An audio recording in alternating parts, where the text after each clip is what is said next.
Gavrilu wjeżdżawszy Tebie, Dziewo, radujся,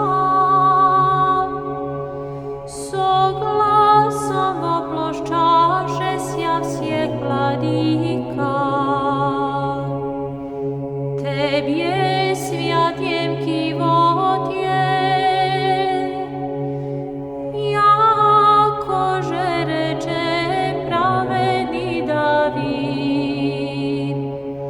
Явилася еси ширшая небес, поносивши зиждителя своего.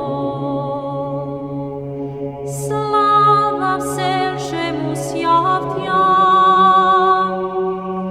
слава прошедшему из Тебе, слава свободившему